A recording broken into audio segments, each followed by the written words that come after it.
The least count of the main scale of a vernier caliper, the least count of the main scale of a vernier caliper is 1 mm. अब देखो main scale का least count दिया हुआ है, main scale का least count मतलब ये दिया हुआ है बेटा एमएसडी, क्या दिया हुआ है एमएसडी, तो कह रहा है कि 1 एमएसडी कितना है बेटा 1 mm है, मेन स्केल का एमएसडी दिया हुआ है. It's vernier scale is divided into 10 division and coincide with 9 division of the main scale, यानी कि 10 VSD इक्वल है बेटा 9 MSD के. तो मुझे बताओ VSD कितना होगा, तो 9/10 इंटू 1, यानी कि ये हो जाएगा 0.9 mm. बोलो हाँ है ना. तो लीस्ट काउंट कितना होगा बेटा, लीस्ट काउंट होगा 1 MSD माइनस 1 VSD के. तो लीस्ट काउंट हो गया बेटा आपका क्या 1 MSD मतलब 1 mm माइनस 0.9 मतलब हो चुका है ये 1.0 1.9 0.1 mm. लीस्ट काउंट हो गया 0.1 mm. ठीक है, लीस्ट काउंट. आगे बढ़ते हैं बेटा, आगे देखो क्या इंफॉर्मेशन दे रहा है. When the jaws are touching each other, the 7th division of vernier scale coincide with the division of main scale. जब जॉज को टच कर दिया गया है तो 7वां डिवीजन मेन स्केल से मैच कर रहा है, यानी कि एरर की बात कर रहा है बच्चे. तो एरर कितना है 7 इंटू लीस्ट काउंट से मल्टीप्लाई कर देते हैं तो ये आ जाएगा आपका 7 इंटू 0.1 मतलब हो गया आपका ये 0.7. ठीक है, 0.7 mm का एरर आ चुका है. देखो इसको हम लोग 0.01 सेंटीमीटर भी लिख सकते हैं, इसको भी लिख सकते हैं 0.07 सेंटीमीटर. याद रखना क्योंकि आंसर सेंटीमीटर्स में आ रहे हैं. ठीक है, the vernier scale is lying right side of the zero. देखो राइट साइड की तरफ मतलब एक्स्ट्रा रीडिंग ले रहा है, ये जीरो हो गया बेटा मेन स्केल का और ये हो गया वर्नियर स्केल का. राइट साइड में है मतलब एक्स्ट्रा रीडिंग ले रहा है, मतलब ये जो एरर है वो आपका क्या है पॉजिटिव एरर की तरफ भाग रहा है, यानी कि मेन वैल्यू से हमें माइनस करना पड़ेगा. When its vernier is used to measure the length of the cylinder, the zero of the 3.1 centimeter, 3.2 centimeter. मैंने आपसे कहा था कि जब आपका रेफरेंस लाइन 3.1 और 3.2 के बीच में कहीं लाई करता है तो लोअर वैल्यू को हम लोग प्रेफरेंस देते हैं. तो यानी कि एमएसआर हो गया है बेटा आपका आपकी बार 3.1 हो चुका है सेंटीमीटर, 3.1 सेंटीमीटर. आपको चाहिए रीडिंग, तो रीडिंग इक्वल टू क्या होता है बेटा 3.1 एमएसआर प्लस वीएसआर. वीएसआर आपका कितना है बेटा, कह रहा है कि 4th division, 4th vernier scale, तो 4 into least count. Least count है आपका बेटा 0.01. ठीक, और इसमें से हमें क्या माइनस करना पड़ेगा बेटा, एरर माइनस करना पड़ेगा क्योंकि पॉजिटिव एरर है, माइनस 0.07. अगर इसको सॉल्व करेंगे तो आर की वैल्यू आ जाएगी बेटा 3.1 3.10 3.1 प्लस 0.04, तो 3.14 आ चुका है बेटा आपका रीडिंग. और इसमें से माइनस करना है हमें क्या 0.07. माइनस करोगे बेटा 3.07 करेक्ट आंसर होगा. उम्मीद करते हैं समझ में आया होगा. नेक्स्ट क्वेश्चन की तरफ आगे बढ़ते हैं. क्वेश्चन नंबर 24 क्या कह रहा है, a student measure the diameter of a wire using a screw gauge with the least count 0.001 centimetre. Least count of screw gauge दे रखा है, least count of screw gauge 0.001 centimetre. ठीक है, listed the measurement, the measured value should be recorded. Measured value किसमें record करेगा ये पूछ रहा है बेटा. देखो डेसिमल के बाद 3 प्लेस है, डेसिमल के बाद 3 प्लेस जहां पर भी मिलेगा वही आपका करेक्ट ऑप्शन होगा. Option number D. देखो 0.320 डेसिमल के बाद 3 डिजिट. आगे बढ़ते हैं बेटा.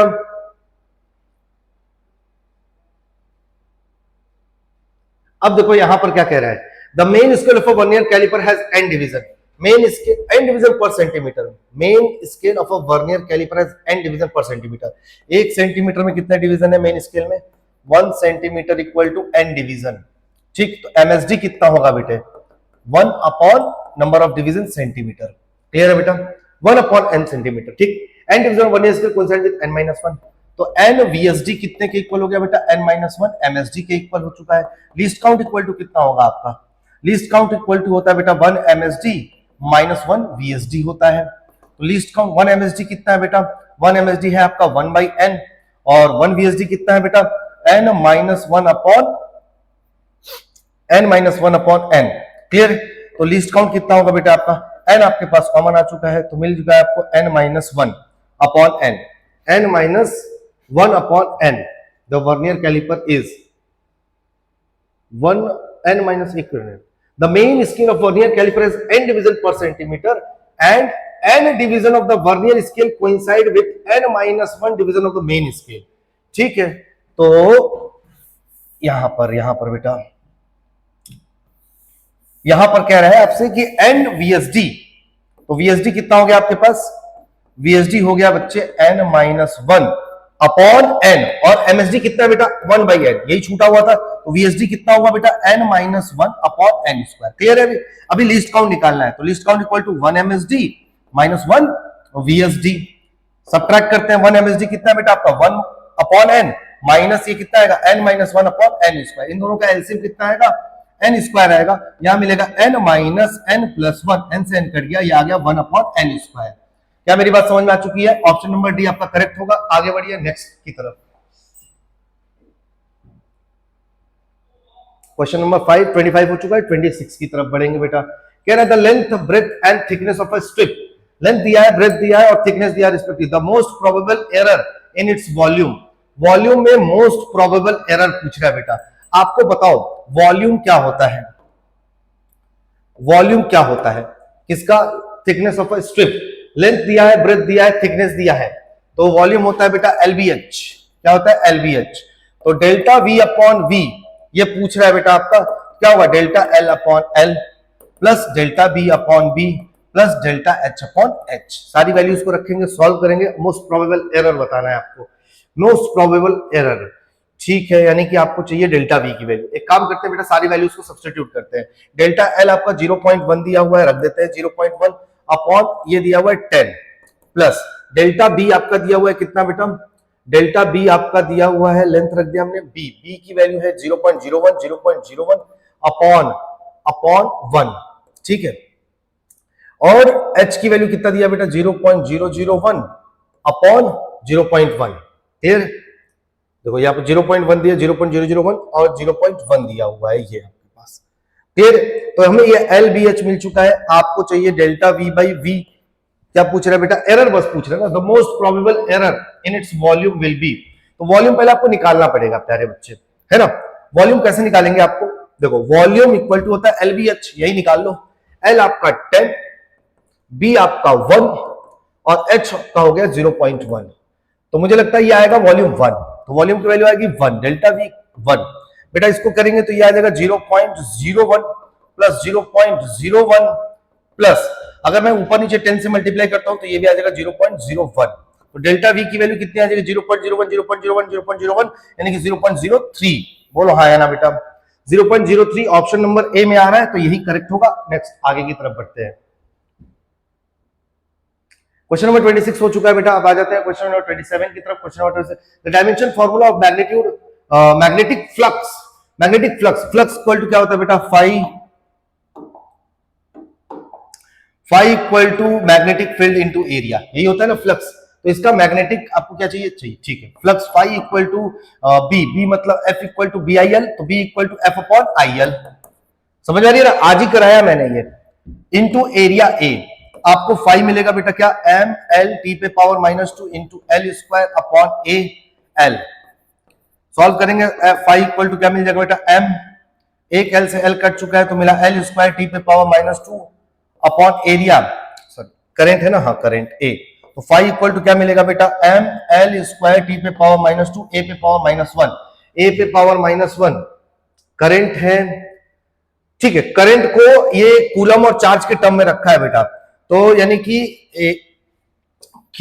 I equal to Q by T है ना, तो ये C बाई T के टर्म में रखा हुआ है ना। क्वेश्चन में देखो उसी के अकॉर्डिंग सॉल्व करेंगे, जैसा क्वेश्चन दिया रहेगा बेटा उसी के अकॉर्डिंग। तो A को रखेंगे C बाई T, तो यहीं से हमने इसको C बाई T कर लेना है, C बाई T यहीं से कर लेना है बेटा। तो आपको मिल जाएगा, ये नेक्स्ट स्टेप में आ जाओ। नेक्स्ट स्टेप में आपको मिल जाएगा phi equal to ML square T पे power -2 divided over C by T का मतलब C T पे पावर -1 ऊपर की तरफ लेकर के जाओगे, ये हो जाएगा, आपको मिलेगा ML स्क्वायर T पे पावर -1 C पे पावर -1, ML स्क्वायर T पे पावर -1 C पे पावर -1। ऑप्शन नंबर 1 करेक्ट होगा। उम्मीद है आपको समझ में आ रहा होगा। नेक्स्ट क्वेश्चन, क्वेश्चन नंबर 28 की तरफ बढ़ते हैं। क्वेश्चन नंबर 28 कह रहा है कि which of the following does not have the same unit as other. किसके पास सेम यूनिट नहीं है? देखो watt second energy, kilowatt hour energy, electron volt energy, joule second energy नहीं है, ऑप्शन गलत हो गया। नेक्स्ट क्वेश्चन की तरफ बढ़ेंगे बच्चे, नेक्स्ट क्वेश्चन की तरफ बढ़ते हैं। ठीक है, नेक्स्ट क्वेश्चन की तरफ बढ़ते हैं। आपके पास ये होगा आपके, ठीक है,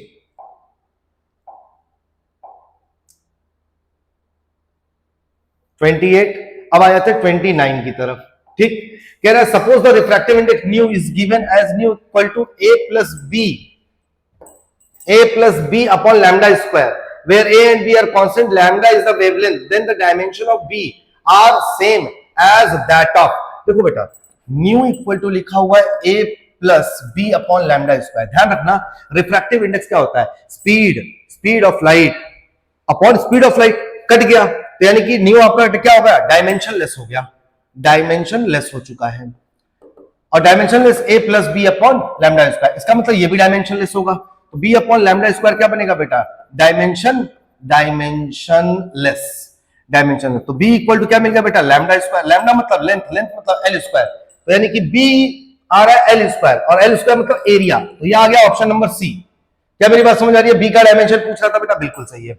ओके, नेक्स्ट की तरफ बढ़ते हैं आगे, क्वेश्चन नंबर 30 की तरफ।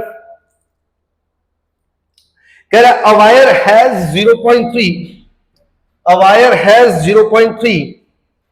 प्लस 0.003 मास, ठीक है, रेडियस दिया हुआ है और लेंथ दिया हुआ है, ठीक है। The maximum percentage error in the measurement of density, अच्छा बेटा डेंसिटी में मैक्सिमम परसेंटेज एरर, तो डेंसिटी इक्वल टू क्या था? Rho equal to mass upon volume, है ना, क्योंकि वायर है, वायर सिलेंड्रिकल शेप का होता है, तो रो इक्वल टू मिलेगा m upon pi R square H. ऊपर की तरफ जाएगा बेटा रो, क्या लिख सकते हैं इसको एरर के फॉर्म में? Delta rho upon rho into 100 equal to delta m upon m into 100 plus 2 delta r upon r into 100 plus delta h upon h into 100।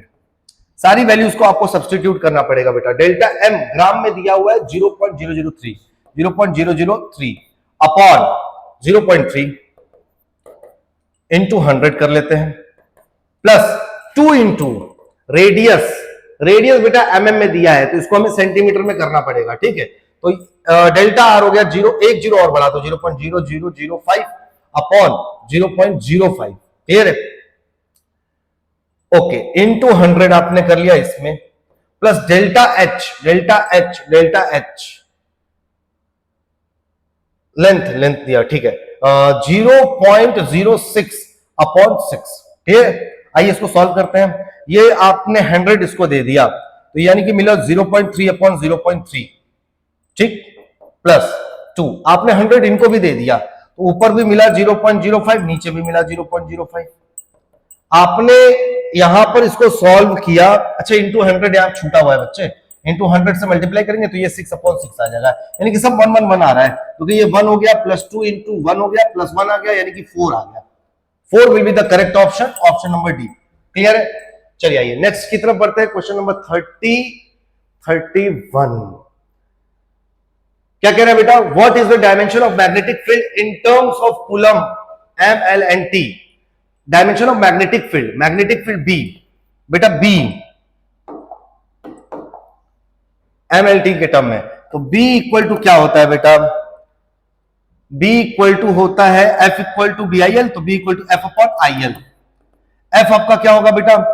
ML T पे पावर -2 अपॉन I करंट है, और current के term में नहीं रखना है, तो I equal to Q by T, तो C T पे पावर -1 और L, इसको सॉल्व करेंगे तो आपको मिलेगा M, L पे पावर 1 से 1 कट गया, L पे पावर 0, T पे पावर -1 ऊपर जाएगा तो T पे पावर -1, C पे पावर -1, M L पे पावर 0, T पे पावर -1, C पे पावर -1, मुझे लगता है B वाले में आपको आंसर मिल जा रहा है, ठीक है। नेक्स्ट क्वेश्चन नंबर 32 की तरफ बढ़ते हैं। क्वेश्चन नंबर 32 आपसे क्या कह रहे हैं?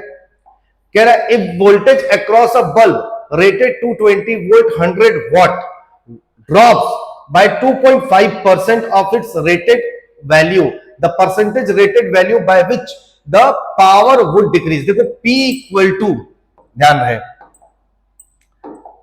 P इक्वल टू होता है बेटा V square by R। Resistance bulb का रेजिस्टेंस बल्ब का क्या रहेगा बेटा, आपका कांस्टेंट रहेगा। तो P आपको P इक्वल टू ना बेटा, यहां स्क्वायर नहीं होगा, ठीक है, P इक्वल टू, ठीक, P equal to V square by R। तो मैं यहां पे लिख सकता हूं P is directly proportional to V square, ठीक है। तो P अगर मैं इधर देखूं तो ये मिलेगा आपको परसेंटेज एरर के फॉर्म में लिखूं तो 2 delta V by V into 100। और कह रहा है वोल्टेज कितना परसेंट ड्रॉप कर रहा है, वोल्टेज इज ड्रॉपिंग 2.5%। तो 2.5 इंटू 2 यानी कि 5%। कितना आ रहा है बेटा, 5%। समझ आ रही मेरी बात, समझ आ रही है, चलो ठीक है, वेरी गुड। तो 5% बेटा ऑप्शन नंबर ए आपका है, करेक्ट हो गया। नेक्स्ट क्वेश्चन की तरफ बढ़ते हैं। नेक्स्ट क्वेश्चन आपसे क्या कह रहा है, 32 के बाद 33, dimension formula of delta Q heat supply to the system is given by heat supply. तो ml स्क्वायर टी पे पावर -2, हीट सप्लाई बेटा एनर्जी होता है ना, ठीक। तो ये एनर्जी है, तो ये आपको मिल चुका है ml स्क्वायर टी पे पावर -2, क्वेश्चन नंबर, ठीक है। नेक्स्ट बढ़ते हैं बेटा आगे की तरफ।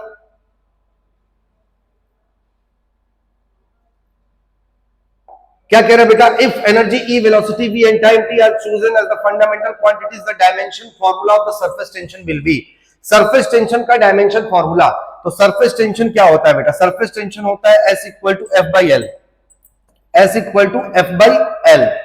तो फोर्स होता है बेटा ml T पे पावर -2 और L होता है आपका L, क्लियर। L से L कट गया तो सरफेस टेंशन आ चुका है बेटा m T पे पावर -2। अब कह रहा है एनर्जी, वेलोसिटी और टाइम के टर्म में चाहिए, तो बताओ S proportional to energy, energy तो E पे पावर A, वेलोसिटी V पे पावर B, टाइम T पे पावर C। तो सरफेस टेंशन हो गया m T पे power -2 proportional to energy m L square T पे पावर -2 पे power A, velocity L T पे पावर -1 पे पावर B और T मतलब C।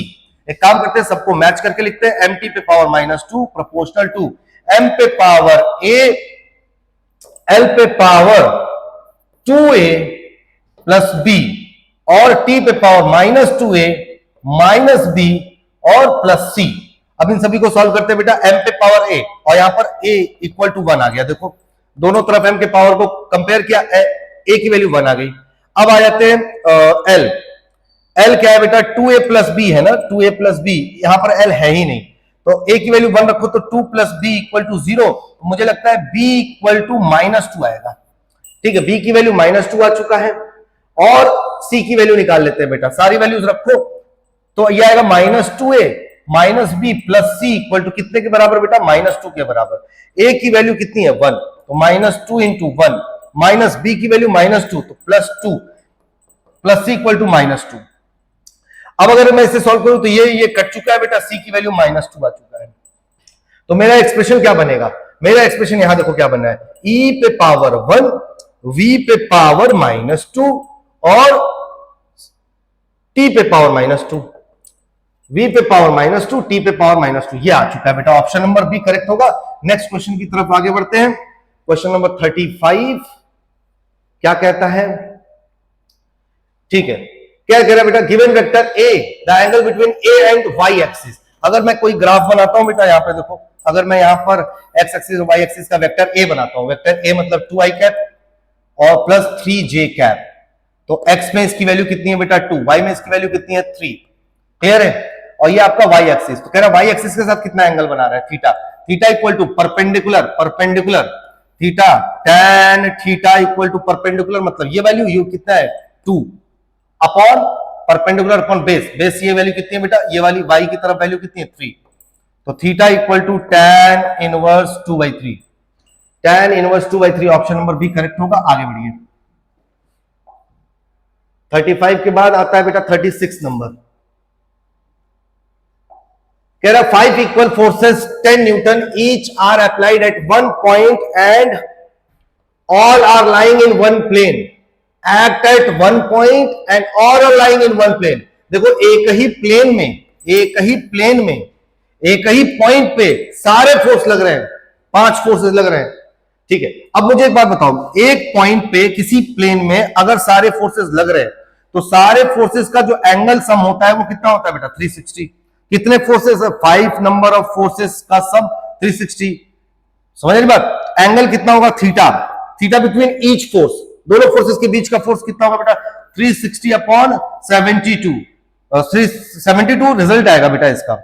ये डिवाइड कर दिया हमने, ये कितना है? 360 अपॉन 5, और ये आ गया आपके पास कितना? 72। 5 7 जा 35, 5 2 जा 10, 72 डिग्री।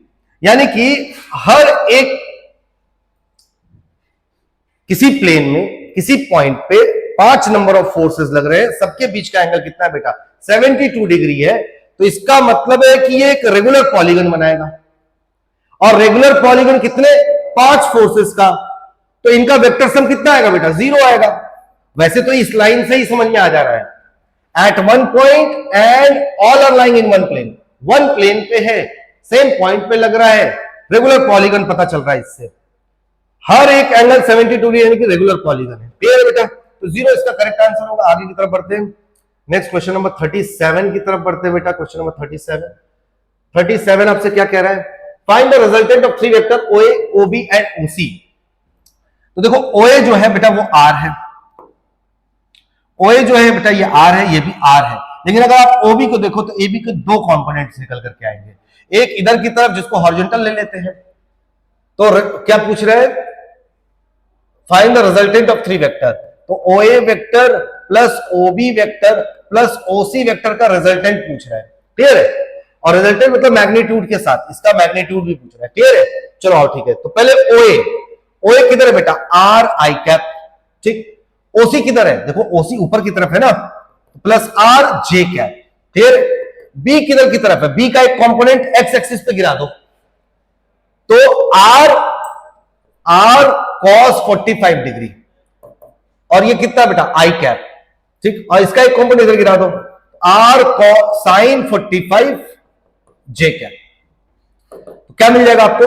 आपको मिल जाएगा बेटा I के साथ ले लो, R plus R by root 2 I cap plus R plus R by root 2 J cap. अब इन दोनों का रिजल्टेंट निकालना है, तो रिजल्टेंट के लिए अंडर रूट करना पड़ेगा, तो मुझे मिल जाएगा 2R plus R by root 2 का होल स्क्वायर। बोलो है ना बेटा? तो क्या मिलेगा आपको? एक काम करते हैं, ये हो गया 2, ये मिला आपको under root 2R plus R upon 2 का, ये मिल गया होल स्क्वायर बेटा। और ये 2 से 2 मुझे लगता है कैंसिल हो जाएगा आपको, और यहां से अगर मैं R स्क्वायर कॉमन करूं तो बाहर आ जाएगा, तो आपको मिलेगा बेटा R under root 2 plus 1 R।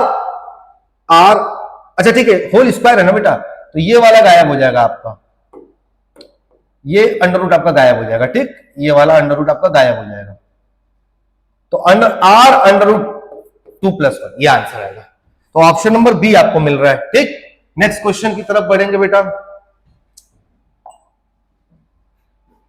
Next question की तरफ बढ़ेंगे। 37 हो चुका है, 38 बेटा कह रहा है कि इन दोनों वेक्टर्स का मैग्नीट्यूड पूछ रहा है। ठीक, तो एक काम करते हैं, ये 38 ठीक है।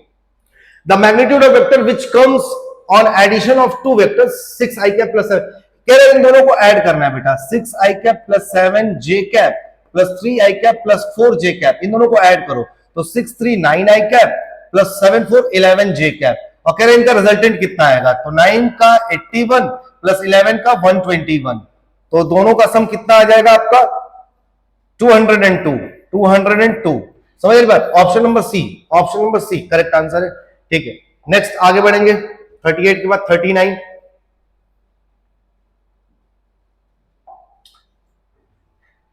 ठीक है, ये एक अच्छा क्वेश्चन है बेटा।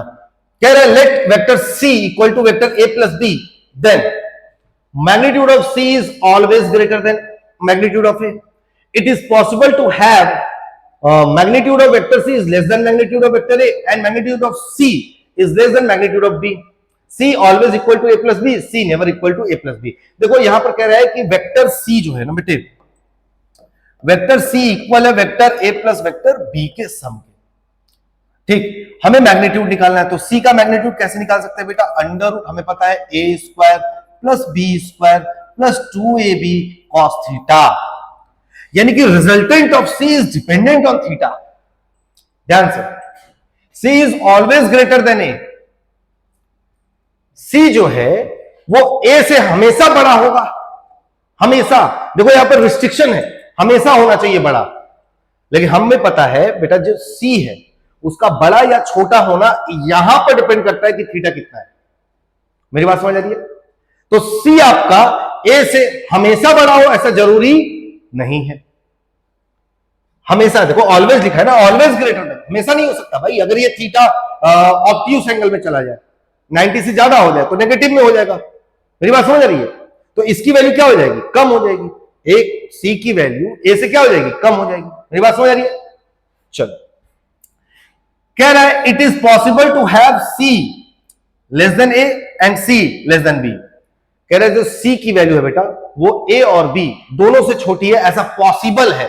यहां पर देखो इस स्टेटमेंट में और इस स्टेटमेंट में दोनों में एक अंतर है। यहां पर ऑलवेज लिख करके रिस्ट्रिक्टेड कर दिया है और यहां पर पॉसिबल लिख करके फ्री छोड़ दिया है कि हो सकता है।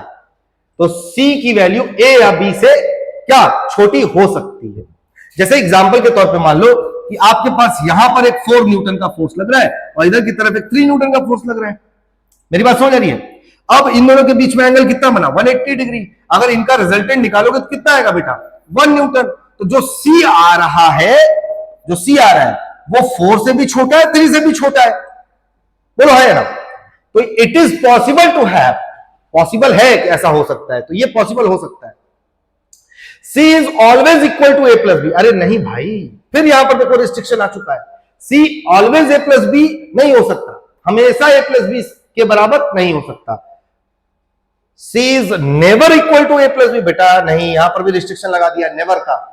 नेवर, कभी भी ए प्लस बी नहीं हो सकता। नहीं भाई, हो सकता है, सी ए प्लस बी के बराबर हो सकता है जब ए और बी दोनों का डायरेक्शन क्या हो? सेम डायरेक्शन में। मेरी बात समझ आ रही है? तो इसका ऑप्शन नंबर बी आपको करेक्ट मिलेगा। और इसके बाद आप क्वेश्चन नंबर 40 की तरफ आगे बढ़ेंगे बच्चे। क्वेश्चन नंबर 40 देखते हैं। क्वेश्चन नंबर 40 कह रहा है if vector p q and r have magnitude 5 12 and 13 units and vector p plus vector q equal to r, the angle between q and r। देखो बेटा यहां पर पूछ रहा है एंगल q और r के बीच में, q और r के बीच में, तो q को उधर भेज दीजिए। तो vector p equal to vector r minus vector q। अब इन दोनों का रिजल्टेंट निकाल लीजिए। वेक्टर p का मॉड निकाल लो बेटा, क्या मिलेगा? r का स्क्वायर प्लस q का square minus 2rq cos theta. बेटा सारी वैल्यूज को रख दो। p की वैल्यू कितना दिया हुआ है? 5 मॉड ऑफ 5 ना, ठीक है। दोनों तरफ स्क्वायर ही तो किया गया है ना, तो दोनों तरफ स्क्वायर करने के लिए बेटा यहां पर ऐसा करके, ठीक, दोनों तरफ स्क्वायर किया गया है। तो यहां पर अच्छा ये अंडर रूट गायब हो जाएगा, यहां से ये अंडर रूट गायब हो जाएगा बेटा, ये अंडर रूट गायब हो गया। आपको मिला यहां पर से क्या? मॉड लगा दिया ना, यहां पर स्क्वायर लग गया मतलब मॉड लग गया, ठीक। तो p का स्क्वायर मतलब हो गया p स्क्वायर, ठीक है। p square equal to r square. p के स्क्वायर मतलब 5 का स्क्वायर यानी कि 25 इक्वल टू r का स्क्वायर, r मतलब 13 मतलब 169, q का स्क्वायर मतलब 144 माइनस 2, r की वैल्यू बेटा 12 और 13, 12 इंटू 13 और यहां पर आ गया cos थीटा की वैल्यू पूछ रहा है।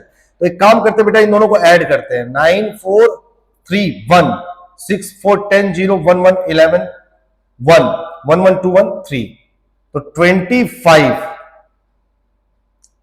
25 माइनस, ठीक है, r की वैल्यू कितना दिया? 13 का स्क्वायर और q की वैल्यू 12 का स्क्वायर, तो 169 प्लस 144 माइनस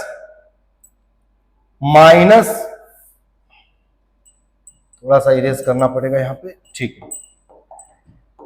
तो ये मिलेगा आपको बेटा 25 और 169 प्लस 144, ठीक, माइनस इतना, तो 169 प्लस 144 कितना हो रहा है बेटा आपका?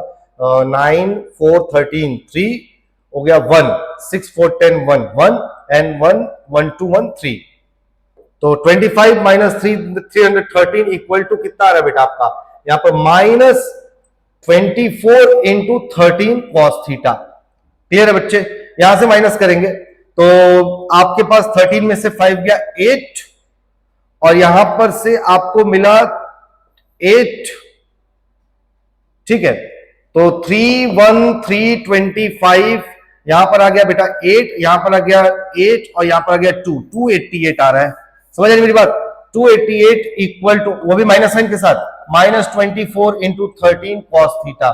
तो कॉस थीटा इक्वल टू क्या मिलेगा बेटा? माइनस से माइनस कैंसिल हो गया, ये आपको मिला 288 अपॉन 24 इंटू 13। ठीक है बेटा, तो थीटा इक्वल टू क्या हो जाएगा आपका? थीटा इक्वल टू हो जाएगा बच्चे आपका 2 cos inverse 288 upon 24 into 13। Clear है बेटा? देखो एक theta equal to cos 288 upon 24 into 13, ये वाला ऑप्शन आएगा बेटा। आप इसको डिवाइड करना, आपके पास यही वाला ऑप्शन आएगा। देखो मैंने क्या किया है, मैंने इस वाले क्यू को इधर की तरफ ट्रांसफर किया है नेगेटिव साइन के साथ, फिर दोनों तरफ स्क्वायर कर दिया है, मॉड निकाल करके थीटा निकाल दिया। हम लोगों ने ये वाला किया है, बहुत सारा किया है। क्लियर है? चलो नेक्स्ट आगे की तरफ बढ़ते हैं बच्चे। Question number 41। Question of what is the angle between P and the resultant of P plus Q and P minus Q। देखो P plus Q and P minus Q का रिजल्टेंट क्या होगा, ये देख लो जल्दी से। तो vector P plus vector Q plus vector P minus vector Q का रिजल्टेंट क्या आएगा? 2 वेक्टर P और इसका एंगल थीटा किसके साथ पूछ रहा है? P के साथ। यानी कि एक वेक्टर बेटा आपका P है और एक वेक्टर आपका 2P है, दोनों के बीच में एंगल थीटा कितना होगा बेटा? 0 होगा। ऑप्शन नंबर 1 करेक्ट होगा। आगे बढ़ जाइए, मेरी बात समझ आ रही है? चलिए ठीक है, नेक्स्ट आगे बढ़ते हैं क्वेश्चन नंबर 42 की तरफ। क्वेश्चन नंबर 42 का figure below shows a body of mass m moving with a uniform speed on a circular path of the radius r। What is the change in acceleration on going p1 to p2। देखो बेटा, अगर p1 पे तुम observe करोगे, P1 पे observe करोगे तो velocity ऊपर की तरफ, P2 की तरफ वेलोसिटी इधर की तरफ। क्लियर है? अगर यहां पर देखोगे तो अंदर की तरफ आपको एक सेंट्रीपिटल फोर्स मिलेगा F equal to mv square by r।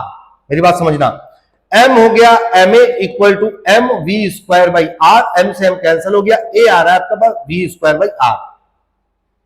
ये जो एक्सेलरेशन है बेटा वो अंदर की तरफ लग रहा है, यानी कि a का अगर वेक्टर लिखना चाहोगे तो आपको लिखना पड़ेगा माइनस आई कैप, क्योंकि अंदर की तरफ है ना। और अगर आप देखोगे यहां पर भी एक्सेलरेशन लगेगा, मैग्नीट्यूड ऑफ एक्सेलरेशन तो सेम रहेगा, लेकिन वेक्टर ए क्या होगा बेटा आपके पास? Same, v square by r minus J cap. बोलो हाँ या ना बेटा। लेकिन आपसे क्या पूछ रहा है? What is the change in acceleration पूछ रहा है ना, यानी कि रिजल्टेंट एक्सेलरेशन डेल्टा ए पूछ रहा है आपसे। क्या करना पड़ेगा? बिल्कुल बेशक मैग्नीट्यूड निकाल लेते हैं ऐसे करके। क्या करेंगे बेटा? v स्क्वायर बाई r का square plus v square by r का, अच्छा दोनों माइनस में है ना, का स्क्वायर। तो आपको मिल जाएगा डेल्टा a मॉड में under root 2 v square to v square by r का होल स्क्वायर। क्लियर है बेटा? अब आ जाएगा आपके पास v स्क्वायर बाई r, बाहर आ चुका है और अंदर मिला under root 2, v square by r। Option number D आपको करेक्ट मिलेगा बच्चे। देखो ये सेंट्रीपिटल एक्सीलरेशन का कॉन्सेप्ट था जो यहां पर यूज किया गया है। क्लियर? तो क्वेश्चन नंबर 42 हो चुका है। क्वेश्चन नंबर 45 पे आ जाते हैं, 43 पे आ जाते हैं। 43 आपसे क्या कह रहे हैं? A particle is moving on a circular path of radius r with a uniform velocity v। The change in velocity when the particle moves from p to q।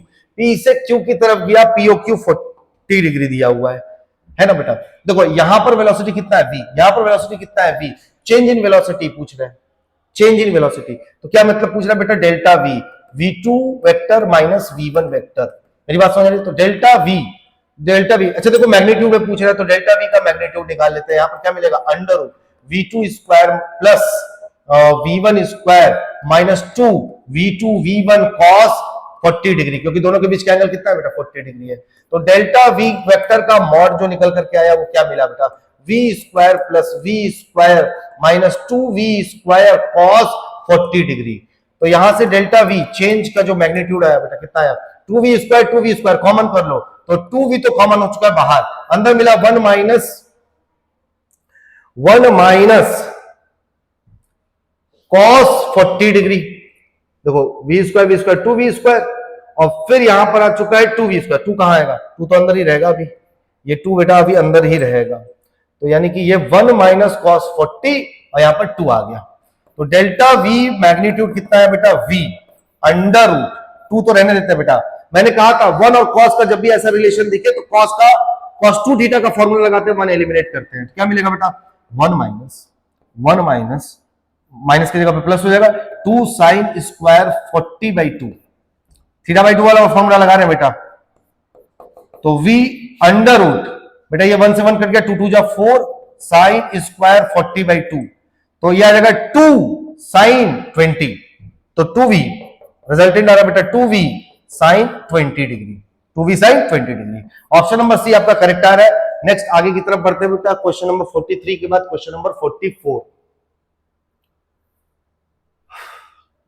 Question number 44 क्या कह रहा है बेटा, vector v1 vector plus v2 vector mod of vector v1 plus vector v2 equal to vector v1 minus vector v2 and v2 is finite, then बेटा देखो इसका answer तो perpendicular आता है, ये क्वेश्चन हम लोगों ने बहुत सारा किया हुआ है, इसका आंसर म्यूचुअली परपेंडिकुलर होगा। करने के लिए क्या करना होगा, कुछ नहीं बेटा, v1 vector plus v2 vector आपको मॉड लगा हुआ है equal to v1 vector minus v2 vector, दोनों तरफ स्क्वायर कर दो तो आपको मिलेगा क्या बेटा, मॉड निकाले ना आप लोग, v1 square plus v2 square plus 2v1 v2 cos theta, ठीक, इक्वल टू v1 आपको फिर यहां पर मिला v1 square plus v2 square, लेकिन यहां पर minus 2v1 v2 cos theta.